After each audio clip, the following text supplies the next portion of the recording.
Hey mama, if you're listening to this, you might be carrying a secret that feels too heavy to speak out loud. You look like you got it all together, you serve at church, maybe you even lead a Bible study. You smile when you drop off the kids, but no one sees the other side of you, the one that comes out behind closed doors. At home, you are a completely different person. You yell, you explode, you scream at your kids, sometimes in their face. You tell them to shut up. You grab them too harshly. You throw things across the room.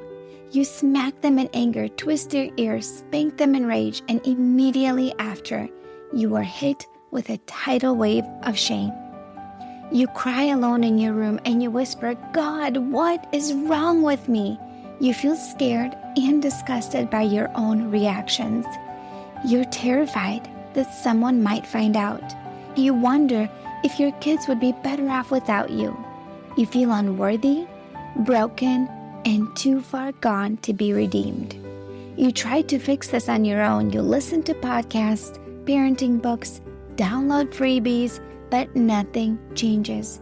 You keep falling back into the same patterns, and it feels like you are stuck in a cycle that you can't break.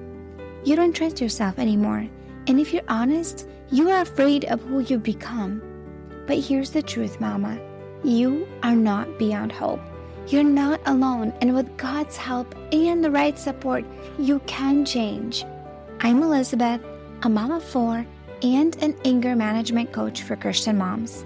And inside my Calm Christian Mom coaching program, I guide women just like you through a powerful transformation.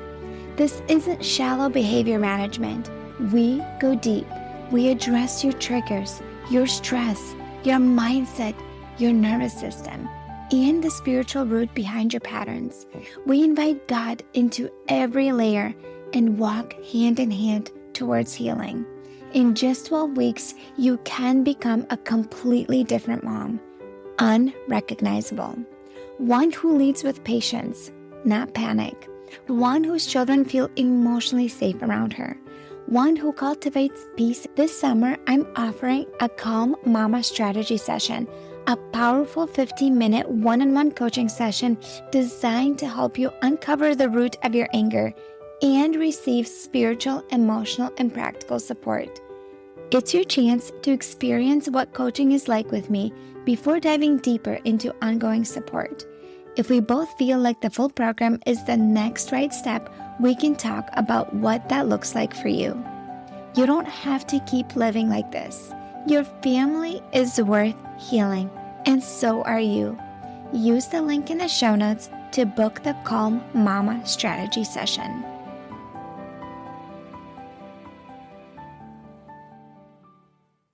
Hey Mama, welcome to the show. If this is your first time listening to Emotionally Healthy Legacy and you are here because you're struggling with anger, I just want to say welcome. I also want to remind you, you are not alone in this struggle. There's many moms that tune into this podcast every single week because they're struggling with the same problems that you are. You're a good mom who's having a hard time. Remember that. You're a good mom who's having a hard time. And today I want to talk about what is underneath your anger. Anger is a secondary emotion. It comes up to cover up something else that is underneath, something that is more vulnerable, that oftentimes we have a hard time saying or expressing. And today we'll be talking about fear, because fear is one of the things that actually contributes to us feeling angry as moms. And I will break that down for you. And it all comes back to our mindset and what we think, because what we think affects what we feel, and what we feel affects the actions that we take. And we will be breaking that down, and I will be showing you how you can work backwards and create new thoughts and supportive thoughts that can help you, that will reduce your angry reactions in the moment. So let's get into this episode. Oftentimes, we think that anger comes out of nowhere, that it just shows up and we explode for no reason. But the truth is, there's always a reason underneath. If you think that you have always been angry and you've always been just reactive, I want to challenge you and help you understand what is underneath that anger. Anger is a secondary emotion. I don't know if you've ever seen an analogy of an iceberg, and there's a picture. It says anger on top, and then on the bottom there's like hungry, tired, feeling overwhelmed, stressed out, anxious, running behind, or whatever, like running late, especially for moms. Just had a conversation with a client. We were talking about running late out the door in the morning, out of the house, and how that's a massive trigger, and how she can help herself in the moment and proactively to reduce those angry reactions. And so anger is always a secondary emotion. Something is underneath that anger. And instead of judging ourselves and being mean to ourselves, saying, I'm always angry, I'm such a terrible mom, I'm always screaming and yelling at my kids, I would challenge you and ask yourself, I wonder what's going on. I wonder why I am yelling at my kids. I wonder why I'm reacting this way. What is underneath that? Because if you are curious, that will help you get to the root of what is going underneath your anger. So today we'll be focusing on one of the things that is underneath anger, and that is fear.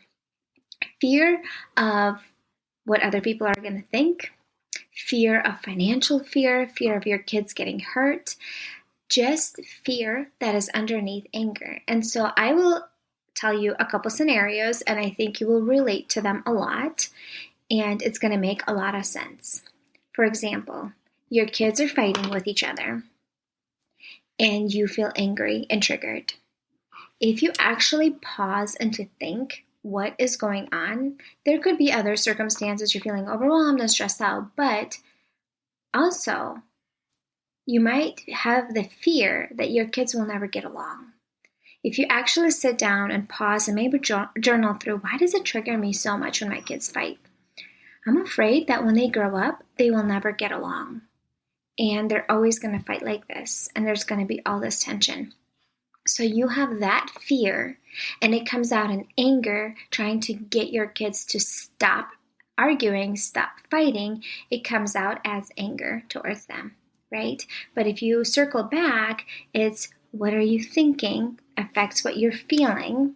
And when you're feeling angry, oftentimes it's really challenging to remain calm and collected when you're feeling angry and out of control. There's another example. Your kids are not focusing on doing their homework. You said it again, you said it again, you said it again, and then you're starting to feel angry and reactive. And the underneath that is the fear that your teacher will think that you're a bad mom that doesn't help her kids with her homework, or doesn't get her kids to do homework, or just lets her kids just play around after school and doesn't care about academics at all. So your fear is, what will the teacher think about me? She might think that I'm a bad mom. And it's coming out in anger towards your child. Another example would be your kids being reckless, doing things that are unsafe.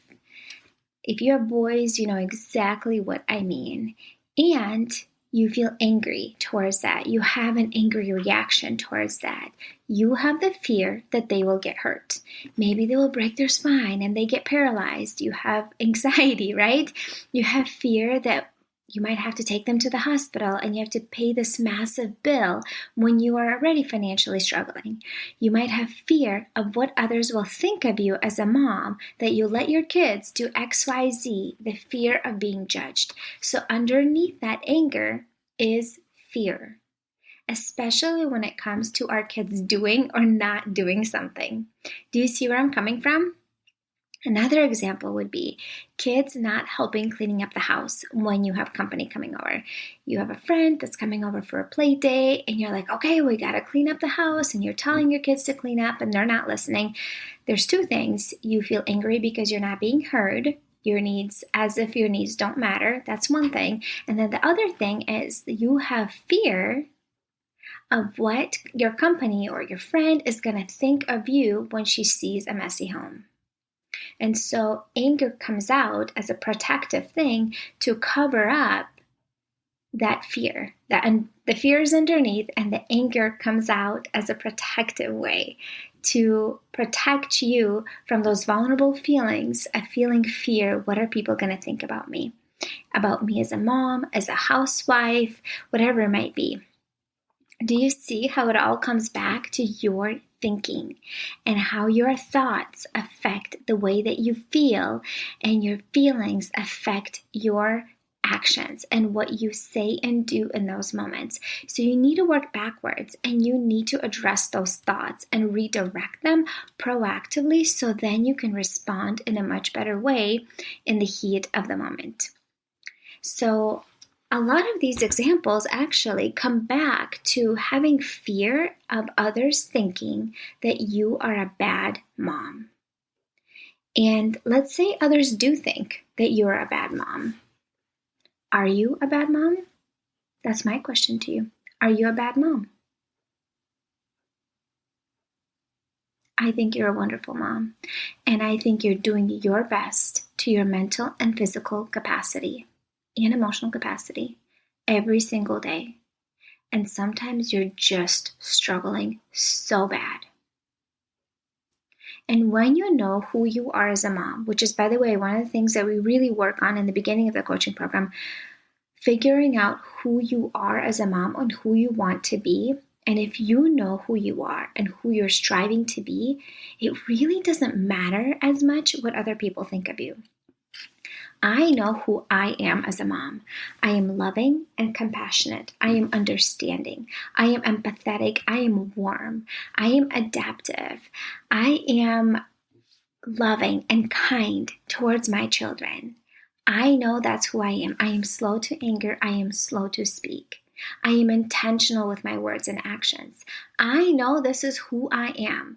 So I don't really care what my neighbor thinks about me, because I know who I am as a mom, because that is who I believe I am, and my actions align with that most of the time, to the best of my mental and emotional and physical capacity, right? And so that's why it's so important to do this internal work, because when we do this internal work, it truly affects us in all these areas of our lives. So here's what we can do. We can understand that anger is a secondary emotion, that it comes there for a reason, to protect you from something. And right now, in this scenario, it's protecting you from that fear. It's wanting to cover up that fear, which is a more vulnerable emotion. I want you to know that you are a good mom who's having a hard time. And I already said this in this episode. Every time you are reacting in anger, there's a reason underneath that. You're just struggling. It could be spiritually struggling. It could be emotionally struggling, physically struggling, mentally struggling. You're just struggling. You're still a good mom. You're just struggling and you're having a hard time. And honestly, friend, you were chosen out of all the women in the world to be your children's mom. God chose you. Why? Because He knows that you're capable for this job, and you are capable of doing your best and raising these kids. If you're listening to this podcast episode, it's because you want to work on yourself and you want to make these intentional changes in your life. Friend, if you want help with this, I have a 12-week coaching program that will literally change your life. If this is something you're struggling with, and maybe you've read books, maybe you've listened to podcasts, you've been to Bible studies, maybe you've been to therapy, and you're still struggling with anger and reactive anger and scary anger that's affecting you and your family in a negative way.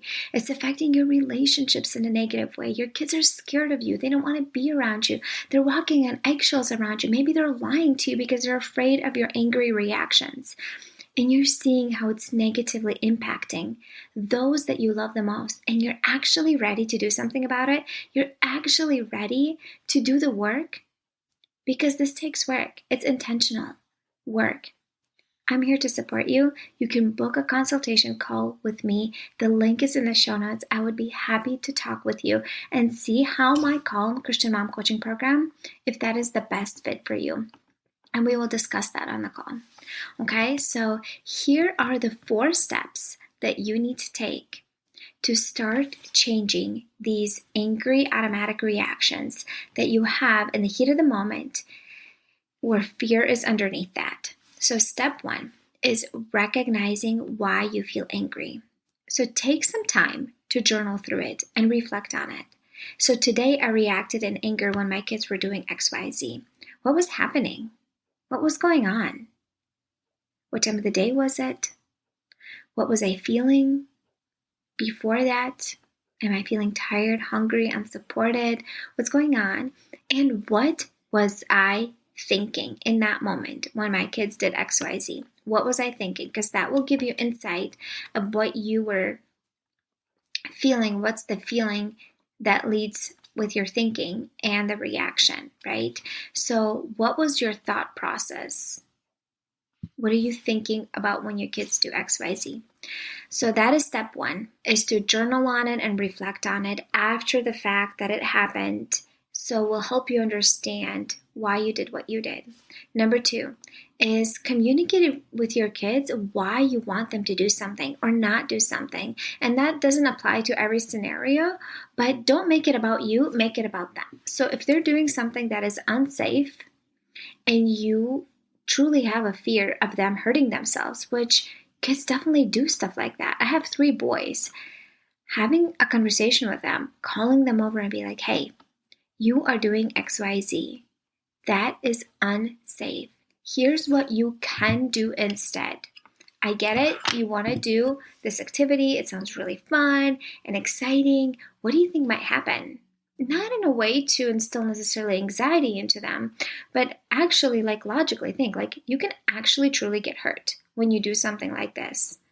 So how can you still meet this need of adrenaline and just excitement, but in a more safer way, and give them ideas and help them come up with something, redirect them into what they can do instead. Because sure, maybe they can't do XYZ, but they can do something else instead.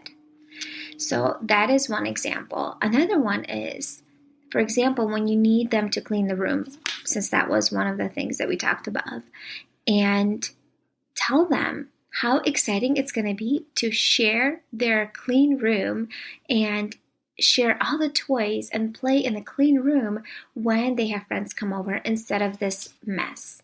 And the other way to help kids clean up, one of the best way to do it is just to do it with them. Oftentimes they just resist cleaning because they're feeling really overwhelmed. If I send you into a really messy garage right now and I say, go clean it right now, you're going to resist me. Even if you're a good Christian, you're going to resist me because it feels overwhelming. So it's not necessarily that they want to disobey you. They're just too overwhelmed to start cleaning their room. So you can go over there and help them and guide them and be with them as they're cleaning. You can turn on some music to make it fun, but they're a lot more likely to clean if you're doing it with them, and there's going to be less fighting because you're going to be doing it together. That's just a side thing. So those are some examples, redirect them hey, what do you think it's going to be like when you have a clean room? How exciting is it going to be to play with your friend in your clean room? Make it about them instead of I need you to clean this room because what is my friend going to think about me? Don't put the weight of your feelings and what you think and feel in that moment on your children. Redirect it to them and make it more fun. It is hard to yell at your kids, scream at them, and then feel guilty and ashamed of your actions and have tension. And it is hard to do things differently and rewire your brain and pick a different way to do things that are more helpful and maybe take a little bit more energy. They're both hard. Pick your hard. You're either doing one or the other, and they're both hard and challenging. And you get to choose which hard you're going to take. By the way, if you struggle with reacting in anger and then feeling like you're drowning in mom shame, feeling like you are the worst mom in the world, I have an amazing training for you. If you scroll down to the show notes, and in the next step section, there is step number 1. It is to sign up for a free training.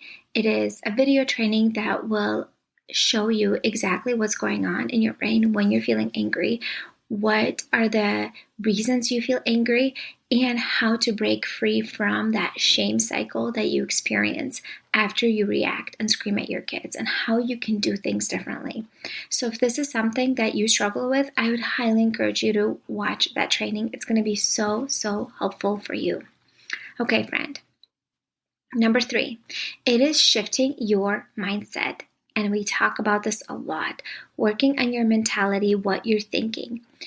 Are the thoughts that you're thinking serving you? Or are they creating more stress and actually leading to angry reactions? So shifting your perspective about your kids fighting, for example. It is normal for your kids to fight. They're learning. They're learning how to get along. And if you shift your perspective and you look at it from a different lens, that this is your chance to teach them how to resolve disagreements well, this is your chance. This is your chance to teach them. And you will see it as an opportunity instead of they are doing this to frustrate you, or that they're fighting and now what are people going to think about you as a mom when they see that your kids are not getting along, or the fear of when they grow up they will never get along, right? Shift your perspective, because when you shift your perspective, you feel differently and you respond differently.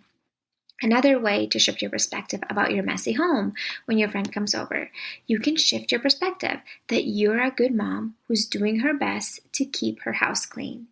Your friend is here to spend time with you and not check out your house. If you actually have friends who really care only about your home, maybe it's time to reconsider some of those friendships. Like, for real. My husband found this funny sign at work and he brought it home for me and put it up by the door. And it says, "My house was clean yesterday. Sorry you missed it." And I'm thankful that majority of the time my house is somewhat picked up and tidy for the most part, in order for me to pick up my living room, my dining room, my kitchen, where let's say a guest would hang out. It usually would be less than 30 minutes for me to do it all on my own, just because overall I keep my home quite tidy and minimized and decluttered, so that helps a lot. When we talk about my kids' room, that's a whole nother story. And so we'll just focus on, the guest bathroom, not the guest bathroom, but like the regular bathroom that the guests would be using, and the living room, the dining room, and the kitchen. I can clean all that up within 30 minutes, just because I try to keep things quite decluttered, and that is really, really helpful for me. And number 4 comes back to something I already mentioned earlier in the podcast episode. Know who you are as a mom. Know who you are as a mom. Because if you know who you are and you know what your values are, and you know that you're intentionally showing up as that kind of a mom, you don't really have that fear about what other people think about you as much.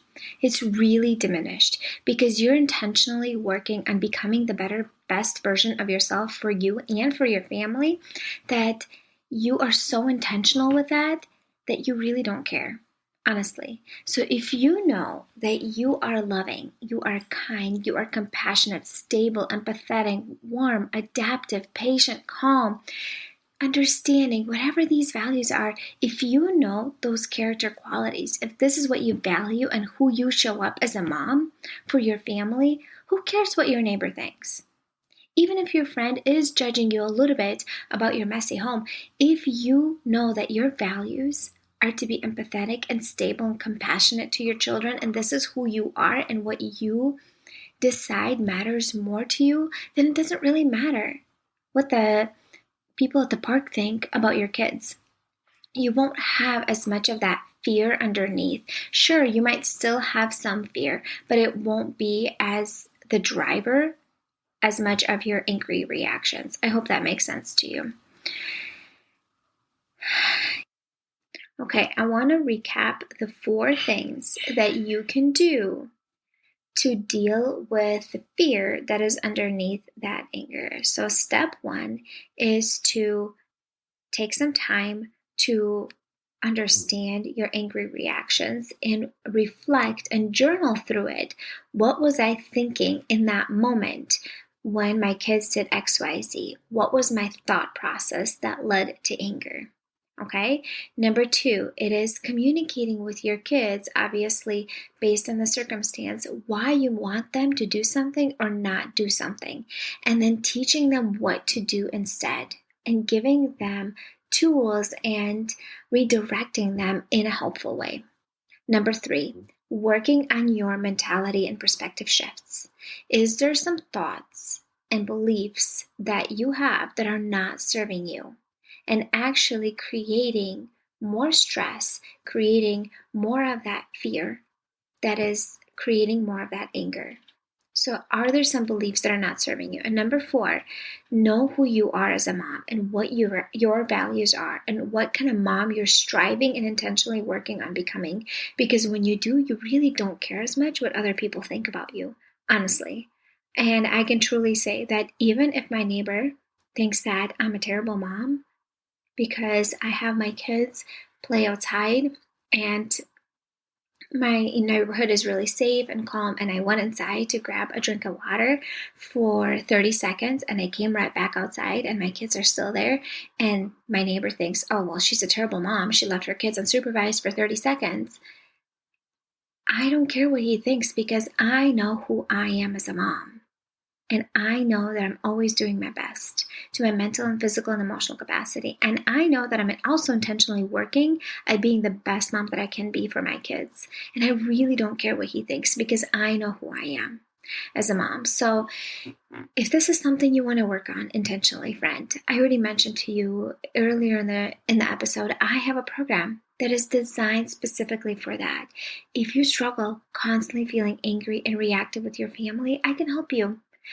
My program might be the answer that you've been praying for. The link is in the show notes to take the next step and book a consultation call with me so we can chat about if my program is the best fit for you to help you with your angry reactions.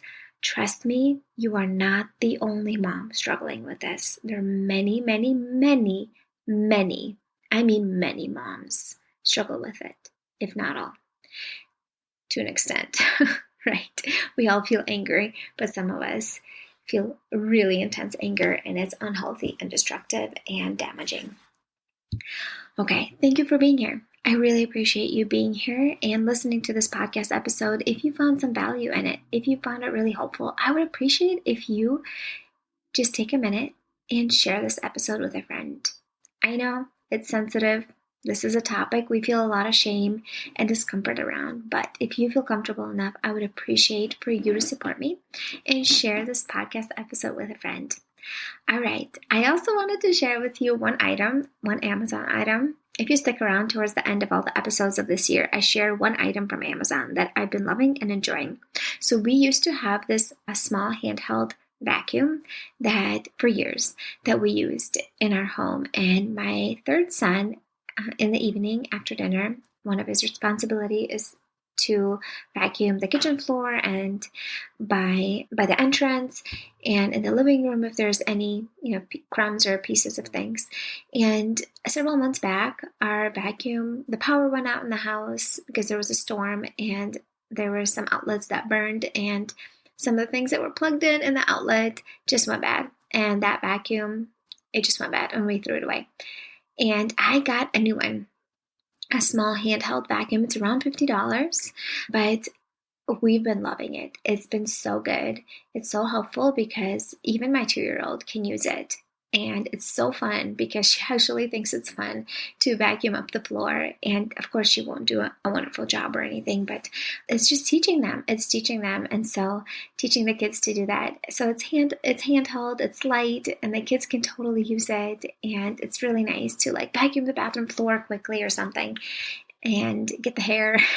If you know, right? So my friend, that will be linked for you in the show notes. Thank you again so much for being here. I am truly grateful for you, and I hope this podcast has been a blessing. If you have any questions for me that you would like for me to answer, in the show notes, if you scroll down, there's a button there to submit a question. You can either submit one by just writing it out in a Google form, or you can actually send me a voice message and ask a question that way. I would love to hear back from you, and maybe I will answer your question on the show. So thank you for being here. Until next time. Hey mama, do you find yourself snapping over the smallest things, like spilled milk or constant whining, then feeling horrible afterwards? If you're tired of losing your temper and you want to show up with more patience, I have something for you. It's a free training called How to Be More Patient with Your Kids so you're not screaming over spilled milk. Inside, I'll walk you through 10 simple things you can start doing today to become a calmer, more Christ-like mom, even on the hard days. To get it for free, just leave a rating and review on Apple Podcasts and send a screenshot to hello@emotionallyhealthylegacy.com. Or if you'd rather skip the wait, you can grab it right now for just $27. The link is in the show notes. Let's help you become the peaceful, patient mom your kids need.